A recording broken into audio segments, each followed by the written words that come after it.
Dependent সোর্সের এটা 3 number class. এই ক্লাসে আমরা এই ম্যাথটা সলভ করব। কোশ্চেনে বলছে by using KCL find out I1 I2 and V and the value of VCCS. তার মানে কেসিএল অ্যাপ্লাই করে এই সার্কিটের I1 I2 ভি এবং এই যে ভিসিসিএস বলছে which means voltage control current source, এটা দিয়ে এই সোর্সটাকে বোঝাচ্ছে, এটার মান বের করতে হবে। টোটাল 4টা জিনিসের মান বের করতে হবে। ওয়েল, আমরা প্রথমে একটা বিষয় আইডেন্টিফাই করে নেই। এখানে একটা বৃত্ত দিয়ে একটা কারেন্ট সোর্স দেখাচ্ছে। আমরা জানি বৃত্তওয়ালা কারেন্ট সোর্সগুলো হচ্ছে মূলত ইন্ডিপেন্ডেন্ট সোর্স। দ্যাট মিনস এটা একটা ইন্ডিপেন্ডেন্ট সোর্স, এবং এখানে যেহেতু অ্যারো দেয়া, আমরা জানি অ্যারো থাকলে কারেন্ট সোর্স, দ্যাট মিনস এটা একটা ইন্ডিপেন্ডেন্ট কারেন্ট সোর্স। এরপরে এখানে একটা ডায়মন্ড শেপ দেয়া, আর আমরা জানি ডায়মন্ড শেপ থাকলে সেটা একটা ডিপেন্ডেন্ট সোর্স, দ্যাট মিনস এটা একটা ডিপেন্ডেন্ট সোর্স। এবং যেহেতু অ্যারো দেয়া আছে, অ্যারো থাকলে জানি কারেন্ট সোর্স হয়, দ্যাট মিনস এটা ডিপেন্ডেন্ট কারেন্ট সোর্স। তারপরে এটার যে মানটা সেটা হচ্ছে 4V। এখানে ভি দিয়ে বোঝাচ্ছে একটা ভোল্টেজ, কোন ভোল্টেজটা? এই ভোল্টেজ। যেহেতু এই কারেন্ট সোর্সের মানটা একটা ভোল্টেজের উপর ডিপেন্ড করতেছে, তাহলে এটা হচ্ছে ভোল্টেজ কন্ট্রোল কি সোর্স। অ্যারো থাকলে আমরা জানি কারেন্ট সোর্স, তো এটা হচ্ছে voltage control current source. So এখানে এই যে ভিসিসিএস বলছে সেটা হচ্ছে মূলত এই ভিসিসিএস, ভোল্টেজ কন্ট্রোল কারেন্ট সোর্স। ওকে, এবার আমরা যদি একটা বিষয় খেয়াল করি, এখানে টোটাল একটা, দুইটা, তিনটা, চারটা এলিমেন্ট আছে, এবং চারটা এলিমেন্ট প্যারালালে কানেক্টেড আছে। আমরা জানি যে যদি প্যারালালে কানেক্ট থাকে, প্যারালালে সবগুলো ব্রাঞ্চের ভোল্টেজ সমান। এখানে এই যে কারেন্ট সোর্সওয়ালা ব্রাঞ্চটা দেখা যাচ্ছে, এটার ভোল্টেজ দেওয়া ভি। আর যেহেতু সবগুলো এলিমেন্ট প্যারালালে কানেক্টেড এবং প্যারালালে ভোল্টেজ সমান হয়, সো এই এলিমেন্টটার ভোল্টেজও কত হবে? ভি হবে। এটার উপরেরটা প্লাস, নিচেরটা যেহেতু ভি, সো এটার উপরেরটা প্লাস, নিচেরটা মাইনাস, নিচেরটা সরি মাইনাস। এরপর সিমিলারলি এটারও ভোল্টেজ ভি, উপরেরটা প্লাস, নিচেরটা মাইনাস। সিমিলারলি এটারও ভোল্টেজ ভি হবে, উপরেরটা প্লাস, নিচেরটা মাইনাস। ওকে, এবার কোশ্চেন আমাদেরকে যেটা বলছে কেসিএল অ্যাপ্লাই করতে। আমরা জানি কেসিএল অ্যাপ্লাই হয় নোডে। এই সার্কিটের আমরা নোড আইডেন্টিফাই করি। এখানের এই যে পুরো জায়গাটা আছে, এই পুরো জায়গাটা হচ্ছে একটা নোড। কেন? কারণ এই জায়গাটাতে চারোটা এলিমেন্ট কানেক্ট হচ্ছে। আমরা জানি কোনো জায়গায় বা কোনো পয়েন্টে যদি একের অধিক এলিমেন্ট কানেক্ট থাকে তাহলে সেটা একটা নোড, এবং এই নোডের আমরা একটা নাম দিলাম হুইচ ইজ এ। এই নামের নোডটাতে এবার কেসিএল অ্যাপ্লাই করি। So applying KCL at node A. KCL আমরা জানি সকল আগত কারেন্ট সমান নির্গত কারেন্ট। আমরা প্রথমে এই নোডে আগত কারেন্টগুলো বের করি। এই যে 2 অ্যাম্পিয়ারের কারেন্টটা, এটা এইভাবে উপরের দিকে নোডের দিকে যাচ্ছে, দ্যাট মিনস নোডের দিকের আগত কারেন্ট। এই যে 4V নামের ডিপেন্ডেন্ট কারেন্টটা, এটাও নোডের দিকে এভাবে করে আসতেছে, দ্যাট মিনস নোডের দিকে আগত কারেন্ট দুইটা, একটা হচ্ছে 2 অ্যাম্পিয়ার আর একটা হচ্ছে 4V।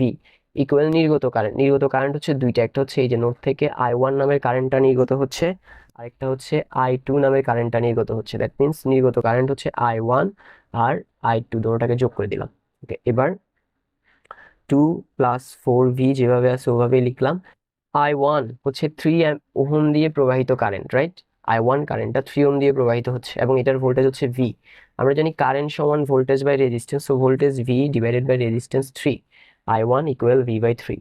একইভাবে I2 এই 6 ওহম দিয়ে প্রবাহিত হচ্ছে, এটার আর আর এই ভোল্টেজ হচ্ছে ভি, তাহলে আমরা I2 ইকুয়াল লিখতে পারবো voltage by resistance, voltage V, resistance 6। এবার এপাশে 2 প্লাস, ওয়েল এখানে এই জায়গাটা হবে মূলত ভি, এটাকে আমরা ভি দিই। 2 + 4V ইকুয়াল 3 এবং 6 এর লসাগু করলে হবে 6। 6 কে 3 দিয়ে ভাগ করলে 2, 2 কে V দিয়ে গুণ করলে 2V, 6 কে 6 দিয়ে ভাগ করলে 1, 1 কে V দিয়ে গুণ করলে V। তারপর আমরা এপাশে লিখি 2 + 4V অ্যাজ ইট ইজ লিখে দিলাম। তারপরে ওখানে 2V + V ইকুয়াল হবে 3V/6। এরপরে 2 + 4V ইকুয়াল, এখানে 3 আর এই যে 6 কাটাকাটি করলে উপরে হবে 1, নিচে হবে 2, দ্যাট মিনস এখানে হবে 1V/2।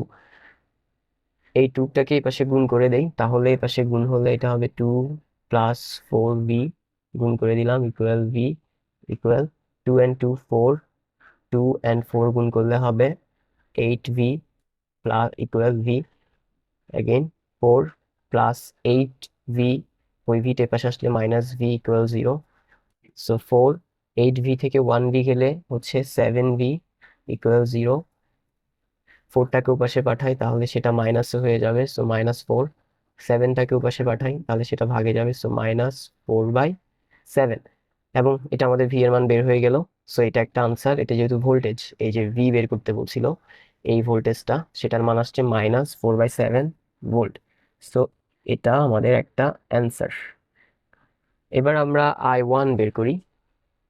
So I1 equal, I1 হচ্ছে এই 3 ওহম রেজিস্টর দিয়ে প্রবাহিত কারেন্ট এবং 3 ওহমের ভোল্টেজ ভি, তাহলে আই সমান voltage by resistance, voltage V, resistance 3, V এর মান হচ্ছে -4/7 ডিভাইডেড বাই 3। এটার সাথে এটা ভাগে আছে, সো আমরা নিচেরটাকে যদি উল্টাই দেই, গুণে নিয়ে যাই, 4/7 এটার উল্টাই নিয়ে গুণে নিয়ে গেলাম। ওয়েল, এবার 4 আর 1 গুণ করলে 4, 3 সাথে 21, সো এটা হচ্ছে আমাদের একটা আনসার, হুইচ ইজ I1 এর মান। I1 এর মান হচ্ছে -4/21 অ্যাম্পিয়ার। এবার আমরা I2 এর মান বের করি। I2 ইকুয়াল, I2 হচ্ছে এই 6 ওহম দিয়ে প্রবাহিত কারেন্ট, এটার ভোল্টেজ আর আরই ভোল্টেজ হচ্ছে ভি, তাহলে I সমান জানি voltage by resistance, voltage V, resistance 6, voltage V এর মান হচ্ছে -4/7, এই যে আমরা উপরে পাইছি এখানে, ডিভাইডেড বাই 6। এবার এটাকে যদি গুণে নিয়ে যায়, এটা উল্টায় যাবে, সো -4/7 উল্টায় গেলে হয়ে যাবে 1 উপরে 6 নিচে, 1 আর 4 গুণ করলে হবে 4, 6 আর 7, 6 আর 7 গুণ করলে হবে 5 7 35, 6 7 42।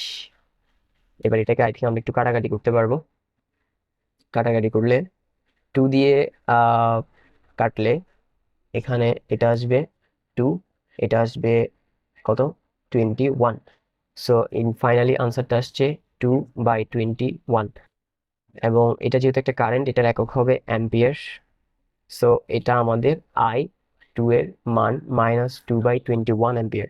এবার আমরা যে ভিসিসিএস আছে সেটার মান বের করি, এই ডিপেন্ডেন্ট কারেন্ট কন্ট্রোল কারেন্ট সোর্সটার মান। সো এখানে এটা হচ্ছে V, voltage control current source, equal, এটার মান কত, 4v। সো আমরা 4v দিলাম,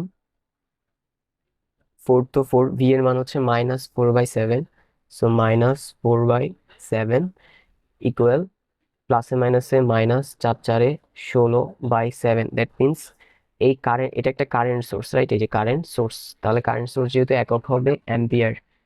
ওয়েল, সো তাহলে ভিসিসিএস, ভোল্টেজ কন্ট্রোল কারেন্ট সোর্সের মান হচ্ছে কত, -16/7 ampere. That's all for today.